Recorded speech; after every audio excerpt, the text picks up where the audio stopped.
Attention Austin guitar players and bass players. Are you in need of setup or repair on your axe? Well, I have the guy for you, gang. That's Jason Swedberg over at J. Scott Lutherie, and you can find him at J. Scott Lutherie on Instagram. Now, if you listen to the show, you know I've been talking about Jason for years. Why is that? Because I've been taking my guitars to Jason for over 20 years. Not only does he do the best job, but he has the best prices and the fastest service in town. Again, find him at J. Scott Lutherie on Instagram. Not only is he doing an amazing job repairing and setting up guitars, he is now building guitars. That's right. He built me an SG Junior, which I have, and it sounds amazing. It feels great. It's the very first SG Junior he ever built. I've got a J. Scott Lutherie SG Junior. You can go see him at J. Scott Lutherie on Instagram. Get a guitar built. Get your guitars fixed. Get them set up. It's time, man. They've been hanging on the wall all through COVID. Now it's time to get them out, get them fixed, and get out there and play. J. Scott Lutherie on Instagram. Let's get down. Hey, gang, let's face it. You're probably listening to this show and all of your other shows on your phone. Are you tired of filling up your phone with all of your favorite podcasts? Well, try Stitcher Smart Radio. Stitcher is an app that allows you to stream thousands of shows right to your smartphone or pad. Download it for free at Stitcher.com or find it in your app store. Get the best in comedy, entertainment, science, sports, news, everything you want right there on Stitcher. Just go to Stitcher.com or find the app in your app store. I use Stitcher Smart Radio and I love it. That's Stitcher Smart Radio. Smarter way to listen to radio. Let's get down. And you may ask yourself, well, how did I get here?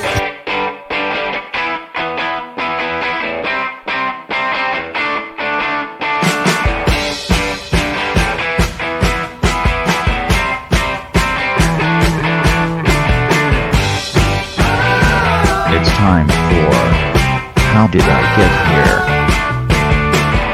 And now here is your host,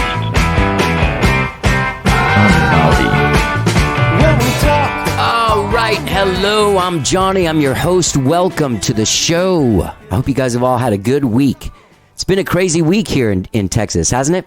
If you live in Texas, or if you don't live in Texas, we're not on the national power grid. In case you don't remember that from February when we had snowpocalypse here in Texas, people lost power because the power grid couldn't handle everyone's heater being on all the time.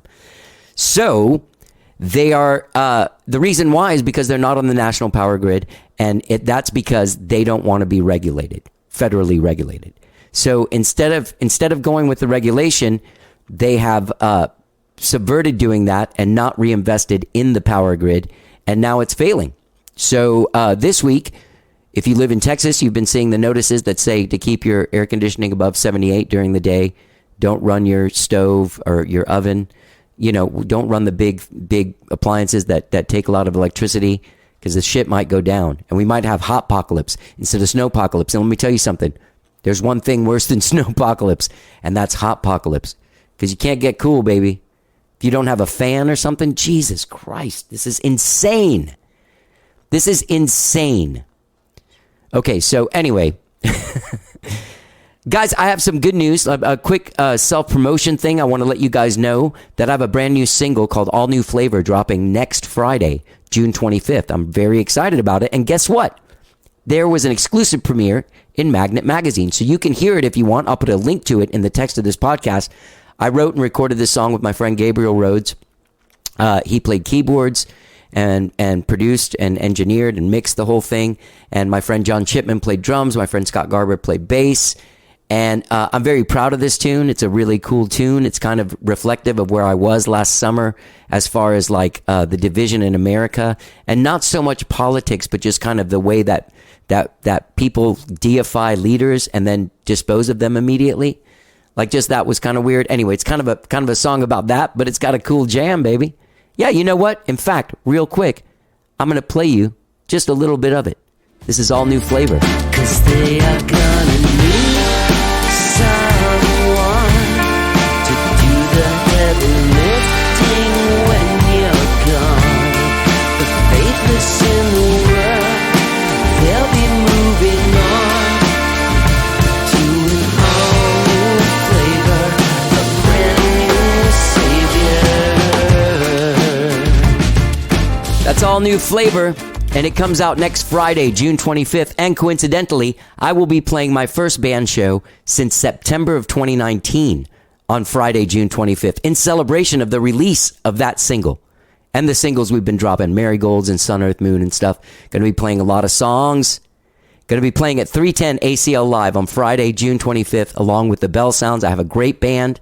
Gabriel Rhodes will be playing keyboards. And I'm sorry, Gabriel Rhodes will be playing guitar. And the great John Chipman on drums. And the amazing Harmony Kelly on bass. She is fantastic. I'm really glad I get to play with her. I don't know if I'll get to much anymore, but I seized the moment. I wanted to play with this lady for years. She's amazing. She's got great energy, and she's a great friend. And on keyboards, I have today's guest from the band Yatte. Alex Chod is going to be playing keyboards. We have the Belle Sounds opening. It's going to be very exciting show. I'll put a link to tickets in the show, and I'll put links to the Magnet article so you can hear the new tune, all new flavor. Let me know what you think. All right. As I said, gang, I have a great show for you guys today. Alex Chod from the band Yatte is on the show, and they just released a brand new single. It is amazing. You will hear it in just a second. It's called The Way It Feels. It is out now wherever it is you stream or download your jams, or go to YATTE.world. They've been releasing singles this whole year. I think this is their third or fourth one. So much great music coming out of this man, Alex Chod. Like, I really like him. I love his vibe. I love the way he plays. I love his sensibilities. We have a fantastic conversation about, dealing with COVID. We talk about styles of music. Like there's there's a new style of music called daytime disco. I'll be talking to this band called Bad Business Club.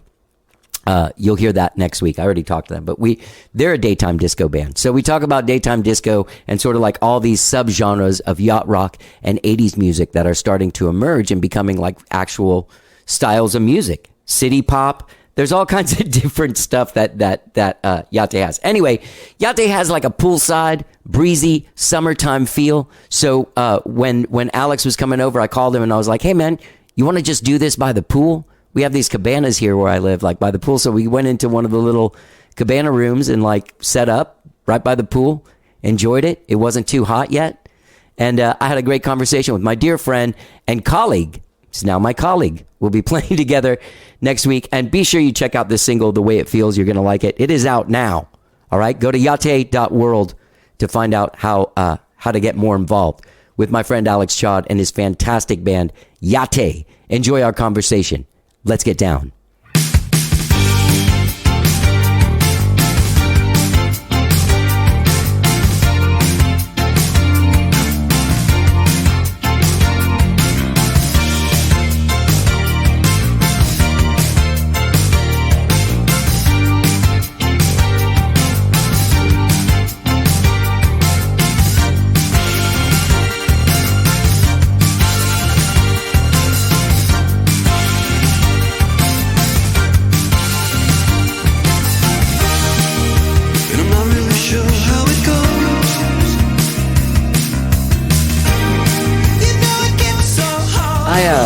I was going to ask you, you're going to be playing a show in my band, and I was thinking when I was listening to your stuff, there's I think fetishizing an era might be too much, but there is that happening, and I wonder, did you notice that happening with me, but for a different era?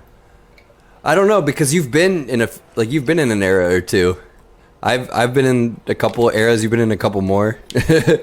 So I couldn't. It's hard to tell sometimes if someone's just doing what they've always done or if they're like hearkening back to something, Right. But of course, there's a little '90s in there. There's all kinds of stuff in your stuff. There's a thing like with you and with Primo where even like the words you use are from that. Yeah. Era, and the imagery is from that. So do I. I use words like things are drag and shit in songs. You know what I mean? I just wrote one a couple weeks ago where I talked about trying to get someone on the telephone, and then I was like, "Oh, that fits so perfect," but no one does that anymore. No one calls people on the telephone, but it was right. So I do think this stuff is incredible, and I love it. And there's some stuff I should have written down the song names, but there were songs that had like these There was one that had kind of the "It's only human, I'm only human." Yeah, you know what I'm talking about. It's Human League, but it's Jimmy Jam and Terry Lewis produced and it. Yeah, they use the same like 3 chords as like a secret weapon, like and stick them in different, and they always go da-na-na-na, like every song they do. Yeah, and it's definitely no one really sounded like them, like as producers, even though they have their sound and like they almost always stuck to it. It's like it's still. Most of the world doesn't know that it's those 2 guys, and so you can just do it, and they're like, "Ooh, 80s," you know. And I'm like, "Yeah, but like the best 80s." yeah, totally. Yeah.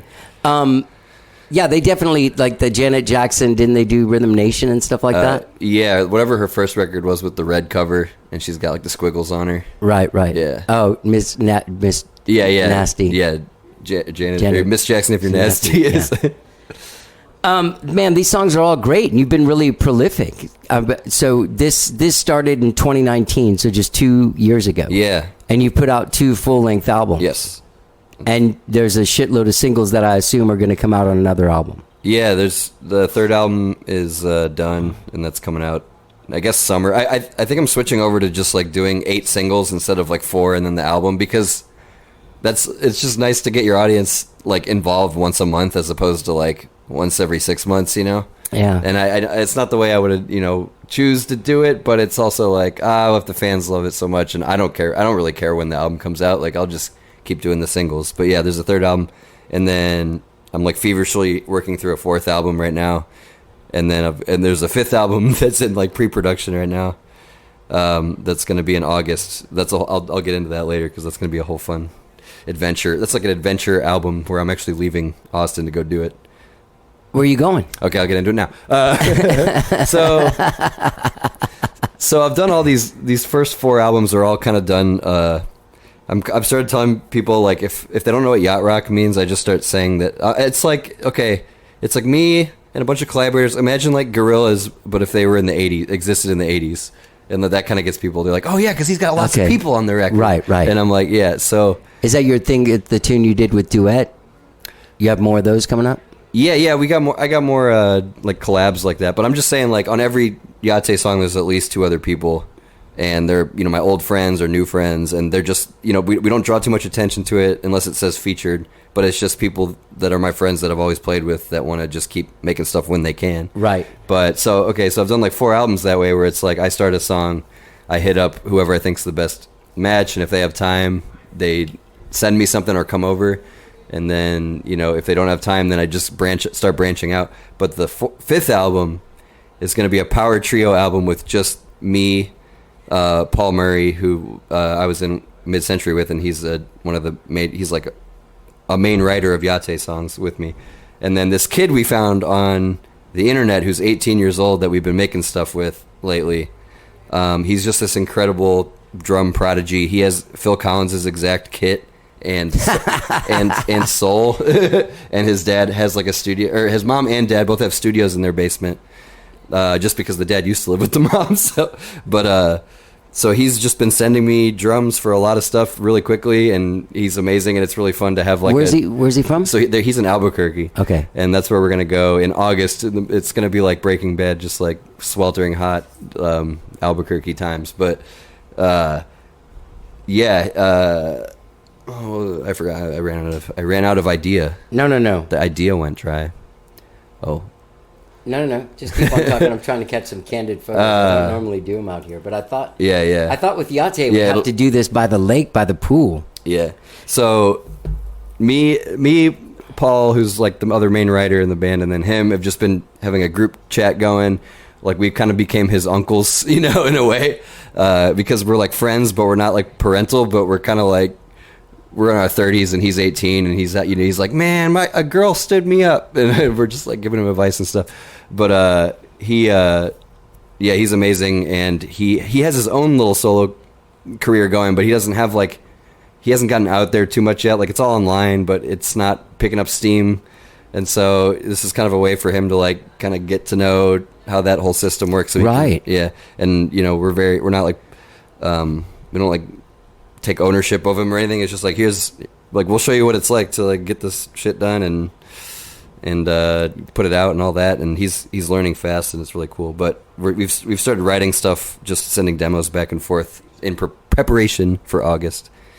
And yeah, I don't know where it'll lead, but Power Trio album sounds nice. Yeah. Yeah.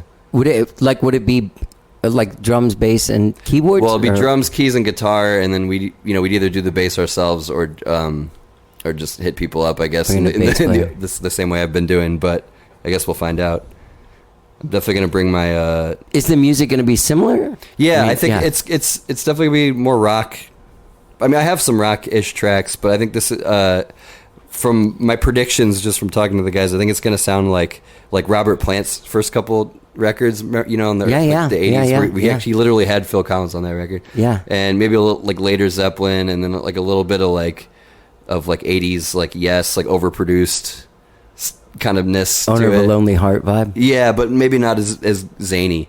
But I think that's. I'm predicting now. I'll come back and listen to this, but I think that's how it's going to sound. It's because I know the musicians at this point that I'm dealing with. So what is it about that era that gets you so? Because you okay? So check this out. Hold on. I found out this other thing. Okay. Have you ever heard of daytime disco? That's a genre of music. There's a band called Poolside. Oh yeah. Okay. Yeah. It's like this. It's like this daytime pool party vibe. Yeah, it's like groovy EDM for chilling by the pool kind of thing. Yeah, but it's a little more songy. Yeah. And there is like sophisticated chords thrown in, which is what that to me sort of identifies yacht rock and smooth backing vocals. I remember the first time I came on this podcast, I think I remember talking about that. You were talking about you either said expansive or expensive chords. Expensive. Yeah, and they both work. Yeah. And I was like, yeah, expensive. And then that's what I go for. Like, I want it to sound like it cost a lot of money, even though it was free for the most part. Right.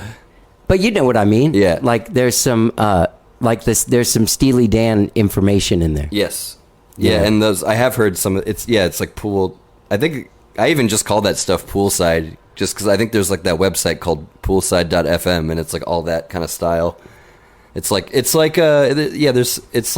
electronic beats or like samples of drums, but then like everything else is nice in there. Like it's not just like boop boop boop boop boop boop. Yeah, It's I don't like that stuff. Yeah. It's like human grooves are attempted. So, Time Wasted got like a lot of plays. Yeah, that was my first song, and I have not been able to compete with it. And I didn't even have any other songs out, so that was. I'm still waiting for a song that gets people as much as that one. But that whatever made me really want to put that song out first to make it got people all over the world being like, yeah, it's like Malibu, man. It's like, or like, I want to go to California, and I'm like, I filmed that in Galveston. I don't tell them that. Well, I tell some of them that. Yeah. All right. Let's stick with the music first, because I do want to talk about some video stuff. So, you'll be releasing more singles. Like, do you know when your next one's dropping? Yeah, there's one in a couple weeks. Okay. I don't know how long it takes to post-produce these, but I think there's just going to be one a month for a while now, because I think I'm just going to put them all out as singles, and we're only a third of the way through, so there will always be a new one if you want to premiere or have it on your show. Yeah, of course. What's the advantage to that single thing, do you think? Because I'm doing the same thing right now, because I don't know what to do. Yeah. Well, nobody knows, but I've just noticed that looking at the chart, like looking at my graphs and analytics, it's like, it just seems to make nice little, like when I put out my second album, I did a couple singles and then put out the second album, and it just didn't compare like to just single, like the numbers wise. I think people it's the whole attention span thing. You know what I mean? Yeah. It's just like you need to give people a reason to like celebrate you for a day, but kind of often. Right. That's how it seems, at least. How has your listening pattern changed as opposed to to listening to playlists as opposed to listening to whole albums by somebody? Do you still listen to whole albums? It's kind of freaky, because I don't really even listen to music much anymore, because I'm usually making it. I'll listen to one song a month and just really focus on it, but I won't even listen to it that much. I'm like, yeah, that's the kind of song I want to make, and then I try, and then like I just don't. It's like I have to be hanging out with other people for new music to enter my life, And now that COVID's ending or yada yada, that's easier now. But for a while, I was podcasts or silence, and I don't know.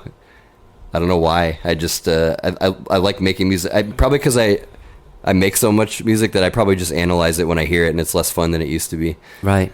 But I don't know. I'm happy though. I saw that you had done a show with Primo. How did you? Oh yeah. It was a pre-recorded live stream? Yeah. Okay, so how did you perform that? That was cool. Okay, so it was so David, that 18-year-old drummer, is in that. And I just sent him all the songs, took the drums out, and I said, give us... So it was recorded in 3 different states, Texas, California, and New Mexico. And I just did it the same way I've done everything, where it's like, send me... Either come over or send me stuff, and I'll put it together and make it sound good.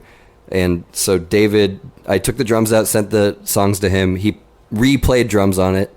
And then I took out the guitar and sent it to Paul, and then or Bruce, or... Yeah, just those two on those. And I was like, and then they recorded on that.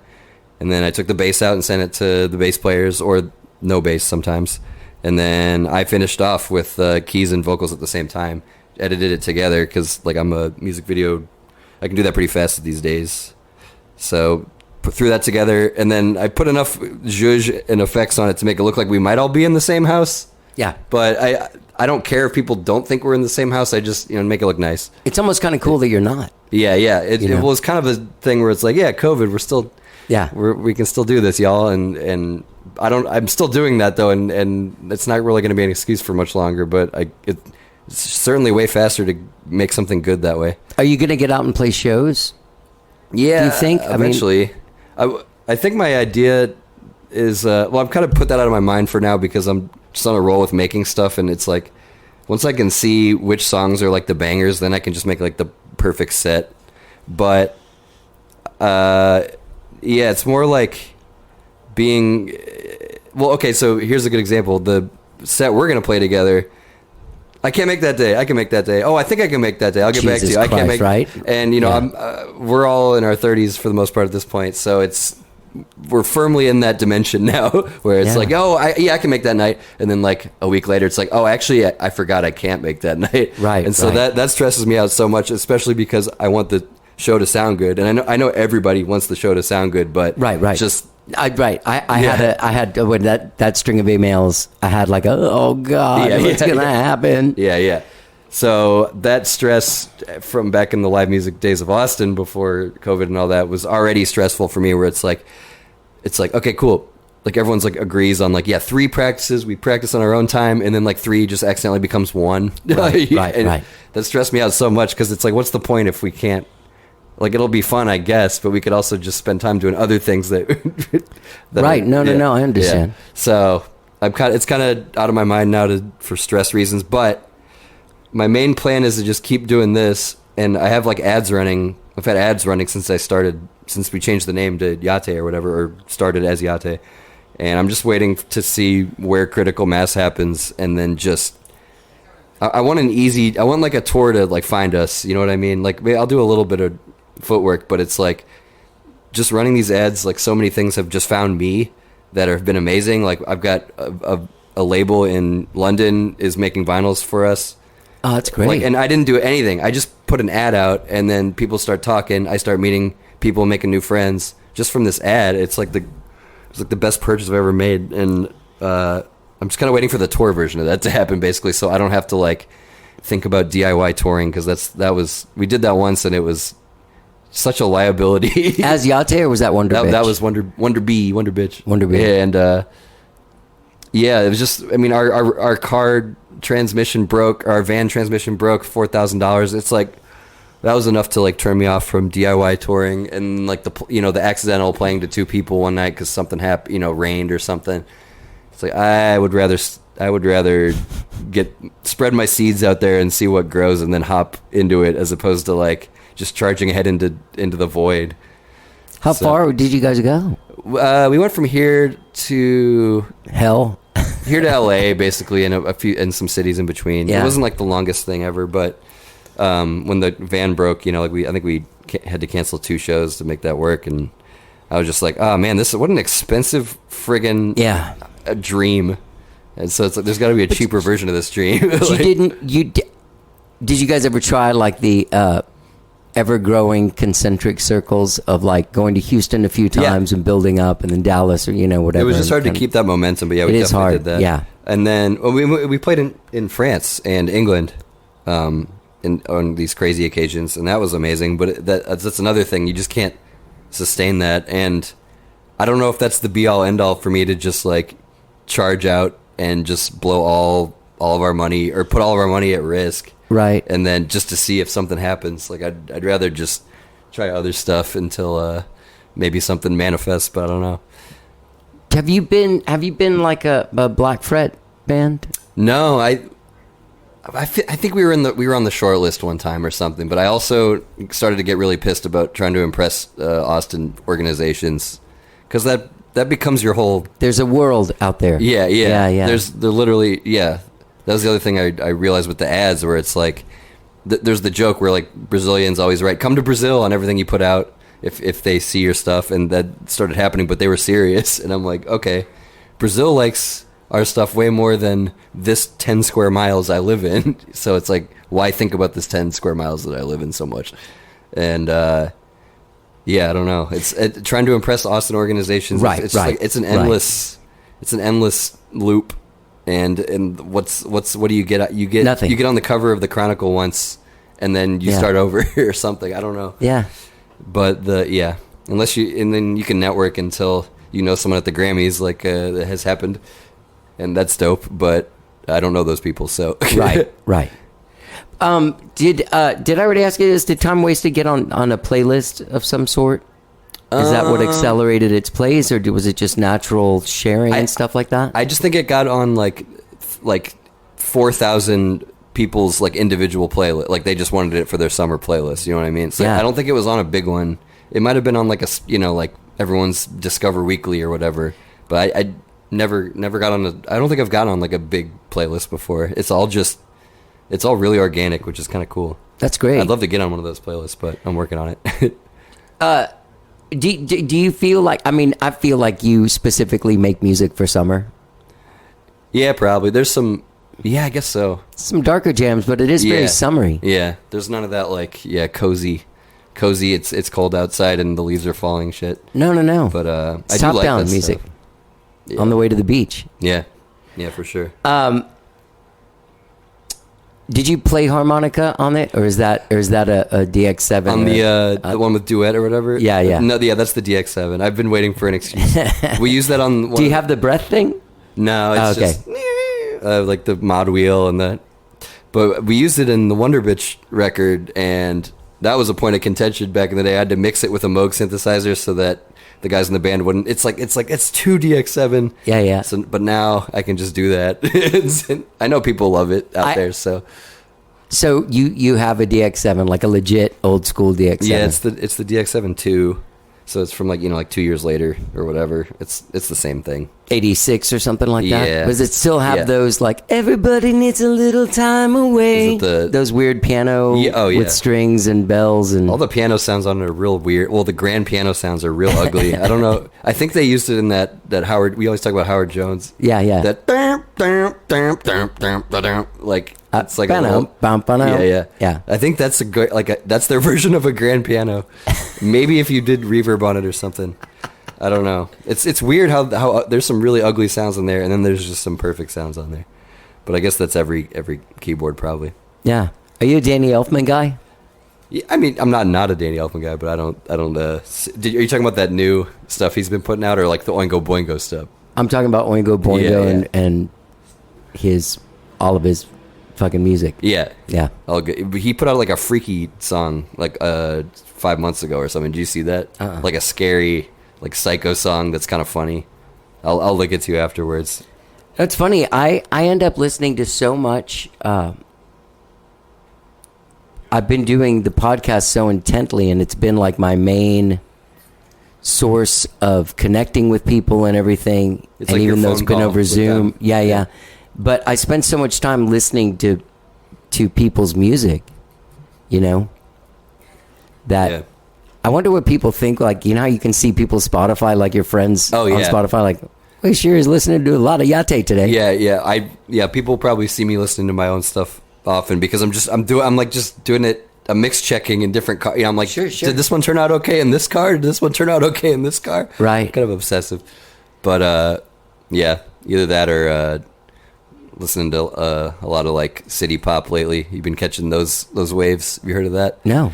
City pop is I'm not super educated on it, but it was like a thing from like probably 76 to the mid 80s in Japan, where it was kind of this, like, now you for a time you might call it elevator music. Like in the 90s you might have looked back and called it elevator music, but it's basically like Michael McDonald Doobie Brothers but Japanese, and it's very it sounds like factory made, but also amazing because there's like session musicians in there that I think they imported from America, that like it's people we all know. But it just sounds like bizarro yacht rock basically, and it's really good, and the melodies are all very simple and like sing song, like they get stuck in your head because they don't care if the melody sounds like a song you've heard before, right? Because it's overseas, so there's a lot of kind of like sound alike songs, but it's just so warm. There's like no harshness in anything that came out of that whole genre. Like the studios there must have just Now, what is it called again? Oh, city pop. It's like a genre. Spotify doesn't have a great representation of it, but YouTube does. Okay. Yeah, I'm going to check that out. Mm-hmm. Yeah, I think you'll like it.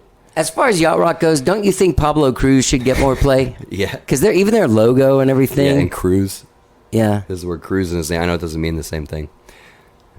Yeah. I think yacht rock was my kind of initial idea, but I don't know if I do that. I think I'm more like, people have just been calling it like retro wave and AOR and all these things. And some songs are definitely yacht-esque, but I'm not doing the straight up congas and No, slow exactly. beats. I always think like that, like even Rosanna, like to me, the conga carries that song. Yeah.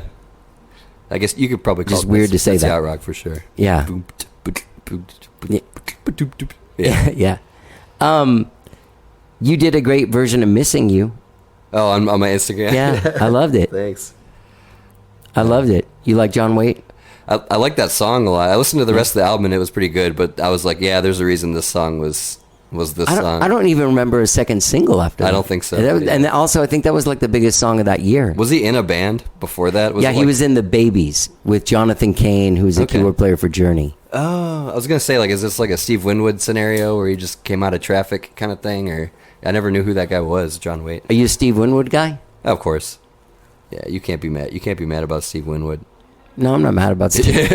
Yeah, well, I'm not mad about Steve not Winwood. you, just upset you as a society. I don't know. I'm just Those like that Valerie, Yeah. like that era of songs is fucking great. Yeah, it's like super. He's an example of like my favorite kind of artist that is the reason behind this band, where it's like people that cut their teeth in the 60s and 70s where they had to like shred on their instrument, and then in the 80s they weren't allowed to shred on their instrument anymore, or at least not obviously, Right, but they right. know how to do it, and you can feel that, and then they simplify it, and you're just like it's just better than the people who started. It's better than like the new wave and the people that started in the 80s who didn't have the whole 70s training. You know Right, what I mean? like the people that came from punk music. Yeah. Yeah. And that's all good stuff, but it's not like an iceberg with depth, but it's good though. But yeah, I like that. I like iceberg pop. Start calling it. Yeah. I'm gonna check out City Pop. Yeah. So you've been making videos not just for yourself. I had Math Judson really? here on Monday. Oh, nice. Yeah, and you did that video for him that was so great. Mm-hmm. Fun. I'm drawing a blank on the name of the song. Magic. Magic. Yeah. It's a cool song. Yeah. So you made the video for Time Wasted, right? Yeah. And then you made the other animated videos. Yeah, I've done sometimes with some help, but I've done every Yatte graphic and video, with help from friends a lot, but sometimes just by myself or with notes from friends. But yeah, it's all me. Like I was doing that. I've been making video stuff for a while, so it's a nice way to just get that done for my own stuff as well. Yeah. As well as everyone else's. Well, tell me about doing other people's videos. Like talk to me about do you do a storyboard? Like, do you just kind of like, Yeah. So my rule is, well, it's not a rule, but like I always get in this conversation, this just curmudgeonly old man conversation with my clients where it's like, all right, you're working with me, we're not doing narratives, all right? I can't do narratives. I don't like narratives. Capiche? So, yeah, I really don't. It's really annoying to try to make a story in a music video because if you screw it up, like if one shot looked really lame, then it was part of the story, you have to like set up reshoots. And then we get into the same scenario where it's like, well, I'm free Friday, but I'm not free Saturday. And Right. So my whole like mode of working now is like to try to get rid of all scheduling conflict scenarios. So I go more for like texture and abstract, like early MTV before they were trying to make stories out of music videos, where it's just like something cool to look at while you're chilling. Right. And I tell clients that, and they're down. They're like, yeah, that sounds good. I tried a story video and it sucked, kind of thing. So, and I'm like, yeah, let's just make some cool stuff. And yeah, I've been doing that for maybe like 4 years now. And for a while, I was doing a video back to back for like 2 years until COVID, basically. And then I was just doing a couple sprinkled in there remotely. And then now they're starting to pop up again. I'm working on one for Christine Renner right now. Have you had her on the show yet? Yeah, I have. And then, she's actually coming on the show, I think, on Monday. We filmed her with a 70s film video or movie camera, and it looks really cool. And then James Reed from Mama Hawk, I just had a meeting with him yesterday about doing one for him. So people are ready for videos again. It's time to do it. Yeah. Is it expensive? I don't charge a lot because I know that if they run out of money, then they can't be a musician anymore and they can't hire me again. So I kind of just keep it steady. Some people's are more expensive. Like the fastball one was like slightly more expensive. Oh, that's right. Yeah. I love that video. I forgot about that. You did the fastball video. They let me do that in my apartment. We had this whole grand plan. Well, it was the beginnings of a whole grand plan. COVID happened. I'm like, hey guys, can I just make this in my house? And they're like, yeah. And did that. But did you also play? Did you play on Tony's stuff? Yeah, we played on a song. I think it ended up on SoundCloud. I'm not sure if what he's doing with that song, but it's out there, and that was fun. I just came to him and his buddies like studio, and brought the Prophet and just added some. I found me and him have like an overlap of nerdiness in there that we accessed. I know we talked about this I think last time I was here, where he knows like every kind of music. Yeah, he's way more open to music than I am at this point, so he's a good guy to hang out with. Yeah. I loved that last record. That's the one you did it for, right? Yeah, it's cool, right? Yeah, it's really neat to see a band that has been around a while and they're just still doing it for fun and experimenting. Yeah, and like I don't know if I could. I remember when that Duran Duran record came out a couple years ago. Like I'm not sure I could say that they were having fun when I was listening to it. It just kind of sounded like they were trying too hard, sweating. I don't know. Yeah. Did they get with other songwriters? Probably get with the pros. Yeah, like the whole ghost writers thing, and I guess they're not ghost writers necessarily, but that always makes me question if when people do that, if they still actually like the process of making music with their friends, which like Willie Nelson is making music with my friends. Like that's what it's all about, right? Well, there's a thing sometimes I talk to people because I'm 52, and I remember going to a wedding a few years ago, and this guy kind of going like, "Well, how old are you, man?" And I'm like, "However old I was," and he's like, however old I am. What's so up? when are you gonna stop? And I'm like, you sound like my dad. Well, the thing is like I'm there's something about being. I think it's just being creative. It's not just being a musician or anything. Yeah. But there is there's no gold watch at the end of the thing. You Yeah. still got to make shit to prove you can make shit to yourself. Yeah. Why is Paul McCartney? Why in the fuck is Paul McCartney Yeah. making a record and going on tour and doing all this shit? Why is Elton doing it? Yeah. I mean, they both have kind of writer producers, I think, as well at this point. But I guess last record Paul did was his own, was just him by himself. The one before that, though, Yeah. was made by like that pop producer. But yeah, I just don't know. I guess I'll know when I get there. But like, I don't know why people just start having people write songs for. Like, I guess maybe they buy too many houses and there's upkeep on the houses and the pool needs repair and they and like the driveway's all fucked up and they just need to rustle some cash up.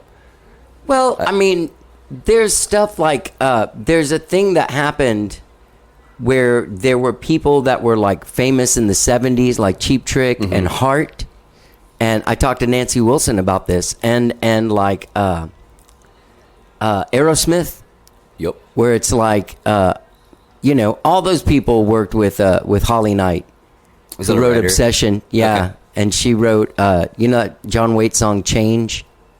No, I only know the one John Waite song. Oh, the song Change is Okay. really, I bet you'd I'll- really like it. I'll listen on the way home. Yeah.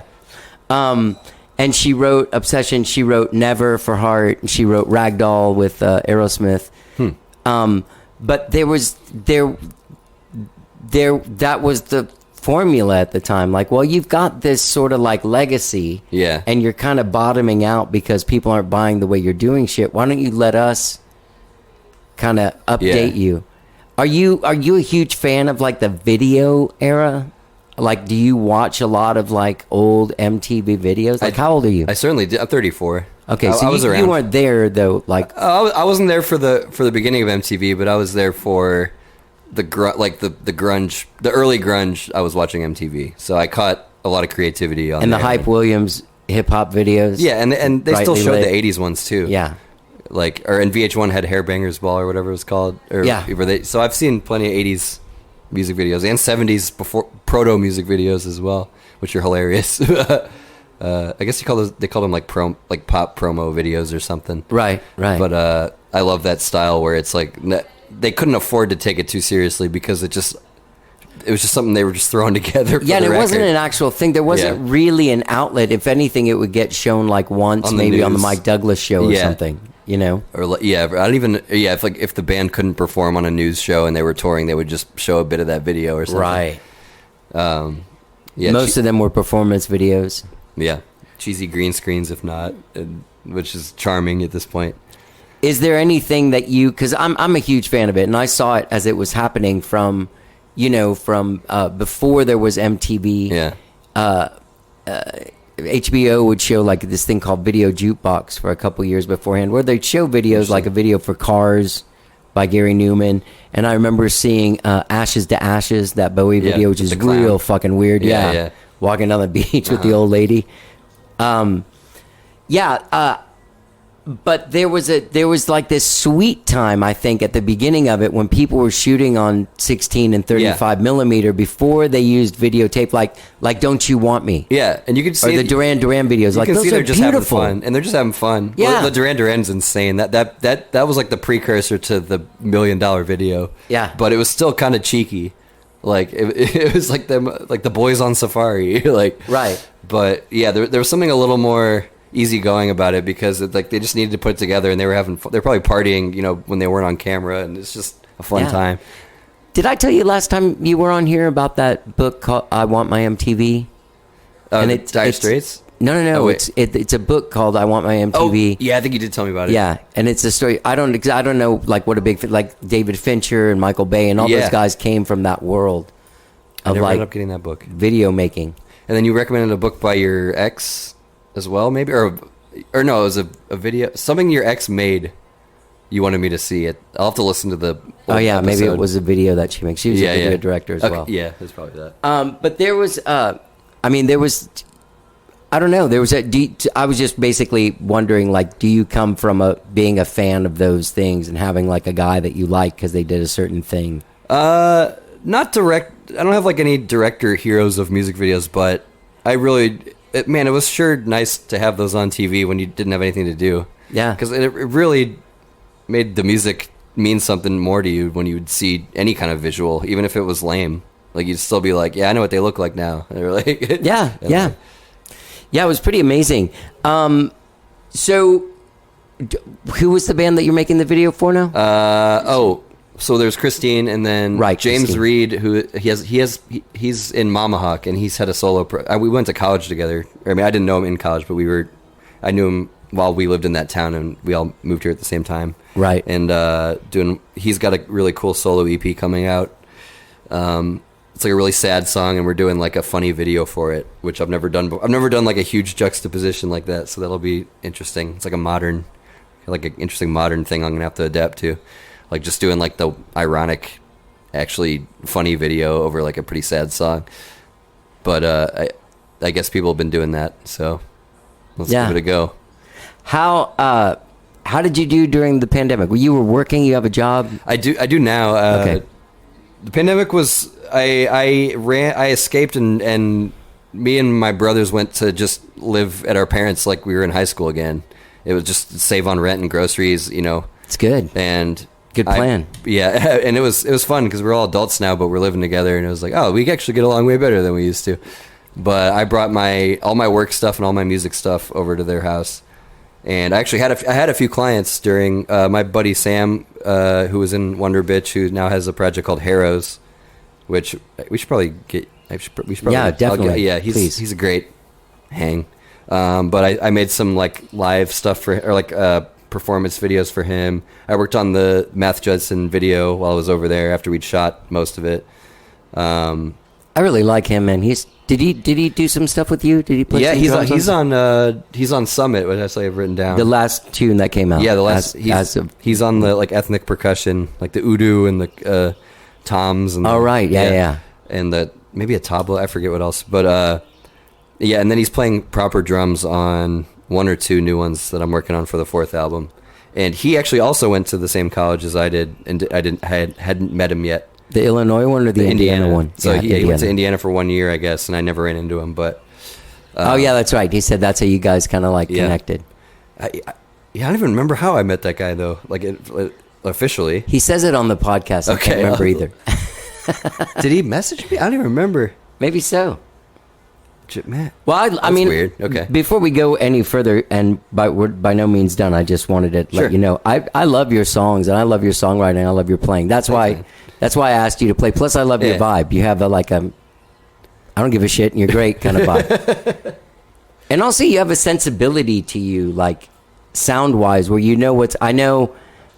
I don't think you'll use Yatte sounds on my stuff, but I think that you know what's right for the song enough to know what's right for the song. I'm a good mimic. So like that's why I don't ever do anything that's like super ground. Like I'm not doing Radiohead here, like breaking the mold. I'm just literally doing my favorite sounds like combined. Yeah. And luckily it creates a style that that people don't get to hear much anymore. So it kind of ends up working out for me and the audience. Can we talk about a song like Summit? Like, sure. Can you kind of talk me through how did you write it? How did you record it? Just the process of it, just to kind of see what it's like to make a Yatte song. Sure. Well, that one's kind of special, but I was at my parents' house during COVID, and I went over to the big screen, and I was jogging through YouTube, and I saw like a Peter Gabriel documentary about his album Security, which was early 80s, I think. And it was back when before he went super pop-ish. But it was back when he was doing, like kooky creative stuff that took him like 2 years to finish. And it was like, had like a little studio tour. He talked about the Fairlight sampler that he uses on the record. Yeah. And so I realized like I have VSTs, like software instruments of like all the shit he's got in that room. I'm going to make a song and only use stuff that was in that room, for the most part. And so I just started I got like a CP70 sound, which is the electric piano he has, which is my favorite electric piano sound ever. And I started with that, and then I sent it to Paul like I always do, and he was like, "This is dope. I got an idea." And I think he like just played something on his piano or guitar and just held his phone up, and then I'm like, "All right, that's perfect. All right, I'm gonna plug that in." And so I just like midied out what he played, and then got somewhere. And then when I got back to town, he came over masks. He came over and just and like replayed some of the stuff. And then he moved to California shortly after, but I finished it up. And and then I was like, well, I had this ethnic percussion on it, but it was just crappy sampler, like perfect metronome ethnic percussion. And I'm like, that's not Peter Gabriel. That's I don't know what that is. And so I hit up Matt because I remembered, or Matt, and I remembered he has he basically went to school for percussion, I think. Yeah. And so I'm like, hey, here it is. Here's a song, and I want ethnic percussion on it. And we were just like, yep. He's like, yep. And we recorded all his layers onto tape because he's got the studio he lives at has like a pro tape machine, like classic, reel to reel. So and that was dope. So that one, and then I mixed it, and that was it. But that one was kind of a special case because of all the cool stuff about it. But it's always similar. Like I hear a song or like an artist, and I'm like, ooh, I want to make a song like that. That's the good shit. And then I just start, and then even if it starts off kind of mimicking it, it always ends up just going whatever way. Especially when I start bringing in my friends, and I don't try to push it in any direction necessarily. I just try to keep it poppy and interesting. You know? Right. Well, like that song we were talking about that has that human kind of vibe at the intro. By the time you get to the verse, the middle of the verse, you're not in human anymore. You're in your song. To me, like you're not hearing human anymore, like you do at the beginning of the song. Are you talking about the Human League song? Like, I'm only you. So you're saying the verse is different? Well, yeah, no, there's a song that comes in, and the drum comes in, and there's even like yeah. And then like a keyboard melody. But by the time the verse kicks in, you're not in that song anymore. So what you're saying is right. Like you might start off with the germ of an idea from something, but by the time you get into the song, it's you again. Oh, are you talking about my song Good Enough? I think so. Yeah, where it starts a lot like that song and a couple other songs. But yeah, you're like, I've heard this before, but then I just try not to, then I just forget about the song I was thinking about and just see where else it goes. So do you do all the vocals on it? It's usually, sometimes Paul's in there, and he sang the verses in the previous song that came out, which was called Touch, but no. I play my own female backup singers, and I just, like I said, scheduling. I try to avoid scheduling conflicts. I just learned how to be my backup people, you know. Is there anyone that inspired you for a vocal blend? Blend as in, like, you know, there's some people, like you hear the Eagles and you hear their backing vocals. Even like Van Halen, just with their simple setup, you know it's them by their backing vocal sound. I do like the Eagles and I try to do this where I make my voice like a slightly, if you move your larynx around, you can be like a different person while you're singing, you know, like up here, down here.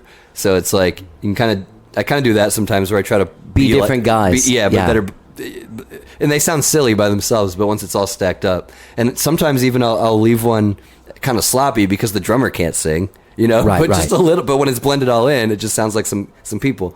Right. So I'll do that sometimes, but, I don't know. I don't really have a preference. It's just whatever comes to me. Sometimes I like when it sounds like a stack of the same guy, and sometimes I like when it sounds like a gang, you know? Yeah.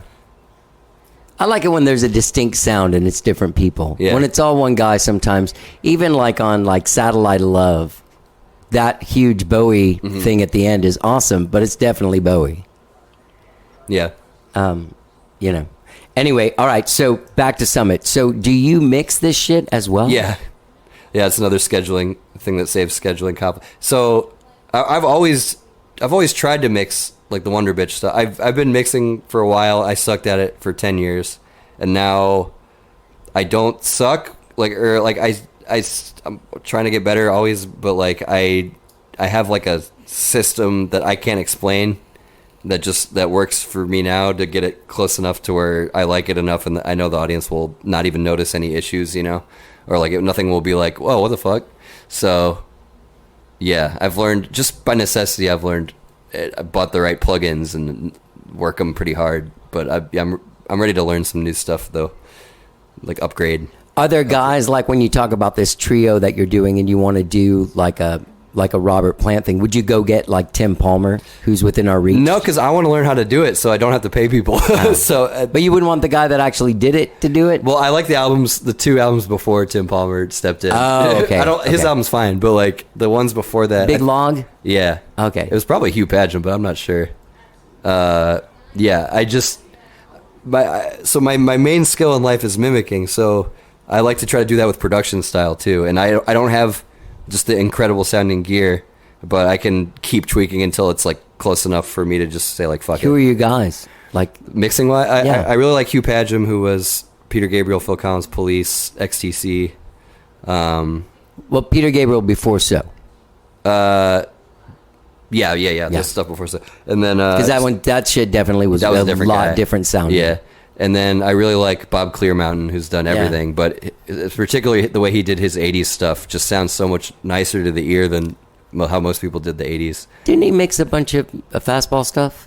Did he? I think so. Oh, man, I got to ask him about that. A guy like that might have done it, or maybe it was... I hope he stays alive long enough, because if I can afford him, that is someone I will pay for. Do you master your stuff? No, I can't trust myself. Who's your mastering person? So... There's been a couple. One, John Hetherington, who was the bass player for a band in town called Chakra Khan. You might have had them on before, but maybe not. They're kind of shy.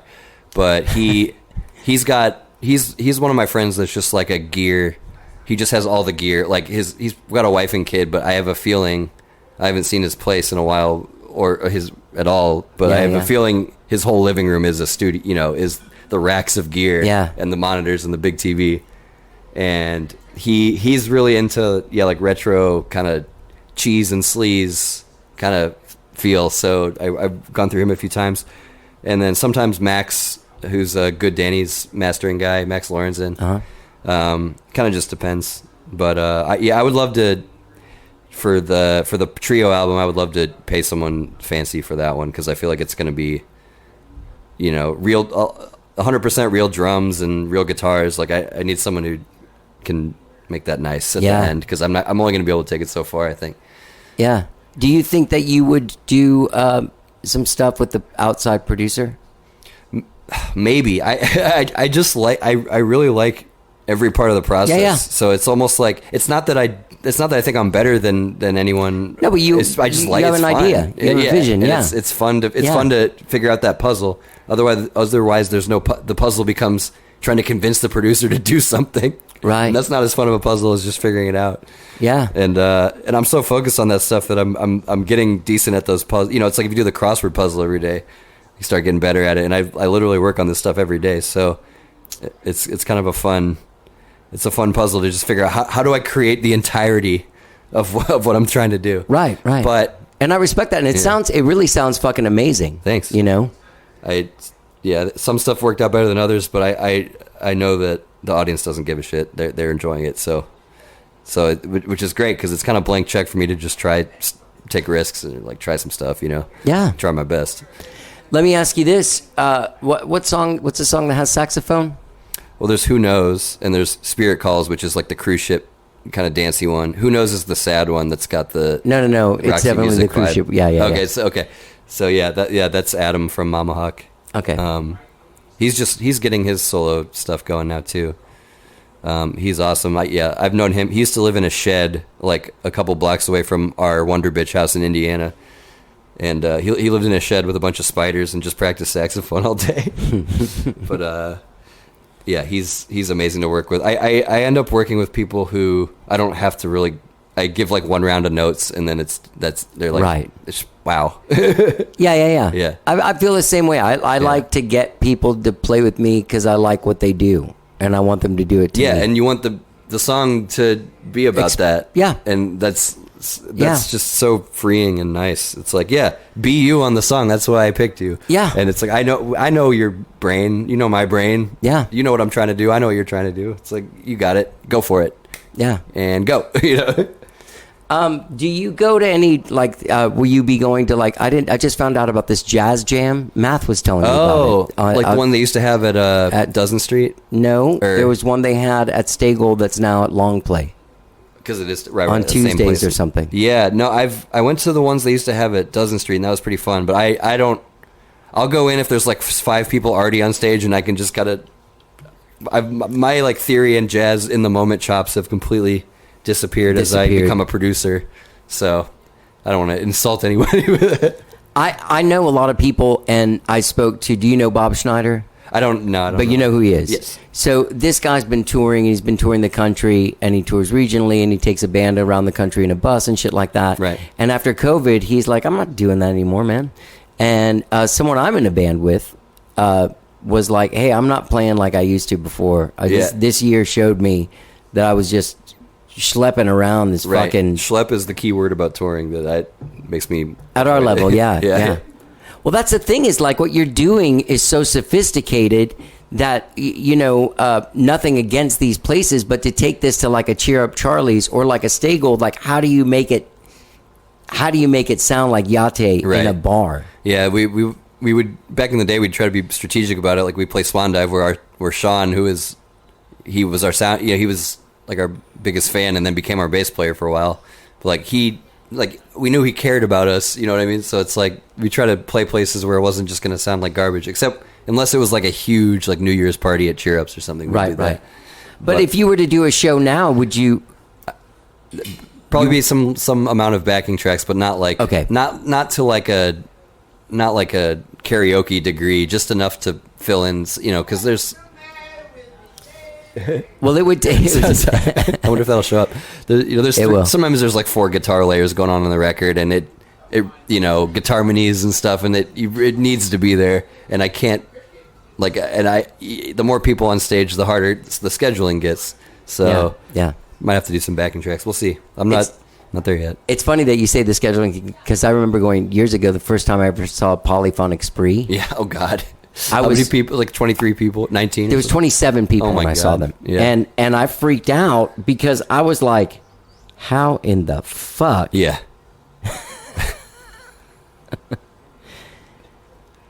How in the fuck do these people even rehearse? How did they get to the gig? How do you? Yeah. And then they have to coordinate their robes, Exactly. Yeah, they have to have a like robe a mess. cleaner. Maybe that's why they only lasted for a couple of years. Just I think they're still around. Really? I don't know. St. Vincent was in the band. Oh, yeah, I think I knew. So, did she live in Austin for that, or was she still in Dallas? No. She was in Dallas then. Okay. Yeah, I think she might have even been in high school or college. Oh, Didn't wow. she go to North Texas or something? Yeah, Maybe. that makes sense. All right, dude, you have a shitload of singles out now. Go to yatte.world.com. Also, you can find Yatte on Spotify. Or wait, it's just yatte.world, no .com. Did I say .com? You said .world.com, I think. Oh, or maybe no. I said yatte.world. I'm looking at it. Oh my God. Okay. I had a brain fart. Yatte.world. Okay. Which, by the way, is super cool. And a couple of full-length records, Sweet Shelter and Shadow Work, great things. More music coming. What's the next single called? The next single is called The Way It Feels, and it's that whole track. Funny, interesting thing. It was me and the bass player from The Sword collaborating. Oh, no Brian shit. Ritchie. Yeah. Because I saw him on Instagram playing Yes riffs. Yeah. And I was like, dude, you do that stuff? And he's like, yep. And I'm like, let's do a song. And he's like, yep. And then he did bass on this song, and he did such an amazing job. That's awesome, Yeah. man. I love The Sword, by the way. Did you ever hear that record that Adrian Quesada did with them? No, which one? Don't they have like a million records? They do have a million Yeah. records. It's like maybe 2015 or 2016, around there. I need to dig really into their great. stuff more. Okay, The Way It Feels will be coming out. Do you know what date? Yeah. Some June Radio something. edit. Let's see. Yeah, it's like June. It's on my It's been nice sitting by the pool and the lake with you this evening. Yeah. A little sticky. A little Houston weather outside. A little today. Houston-y. June 17th. Okay. Everywhere records are stolen. I will. I'll put this out. Will you send me an MP3 of that? Sure. Email it to me, and I'll put it on the. I'll put it on that show. Cool. Anything else I'm missing? We're playing a show together June 25th. Everyone Yes. come out. It's At gonna the be great. 310, yes. 310. ACL Live. Yeah, I'll try to make it, man. I'll try to catch your set. Please do. Yeah. It'll make me happy. Cool. I look forward to whatever else it is that you put out, man. You're a great musician. You're a great songwriter, and I enjoy your company. I'm looking forward to hanging some and playing. Maybe we can have a drink after the show Yes, that night. I kinda will drink that chill night. out. Yeah. Sounds great. All right, dude. Great having you on, Alex. Thank you, sir. And I'm not really sure how it goes. You know it gets so hard. Alex Chod, the band Yatte. Get out there and check out the single The Way It Feels, their single Summit, Hide, that he did with Puitt, Man in the Shadow. All these singles are out, and if you don't know all their music, go check out Time Wasted, their biggest single ever. So many plays. Always great talking to Alex, man. It was also great sitting outside and talking by the pool. I hope you guys enjoyed that little poolside chat with my friend, Alex Chod from the band Yatte. And don't forget to come out and see us play. Alex will be playing with me and my band at 310 ACL Live next Friday, June 25th. Tickets available at 310austin.com. Get out there, check it out. Go to yatte.world for all of your Yatte needs and Alex needs. And go check out that song. All new flavor. I'll put a link down in the text. Go down there. Just scroll down and check it out, okay? You'll hear the rest of this song, The Way It Feels, by Yatte, which is available now. Thank you so much for listening. Don't forget to subscribe, leave a comment, like it, share it, do what you have to do. Follow us on Facebook, How Did I Get Here? Or follow me on Instagram and Twitter. I am at Johnny Goudie. And yeah, I'm looking forward to seeing you guys next Friday, June 25th. And get out there and check out Yatte's music. Let's get down.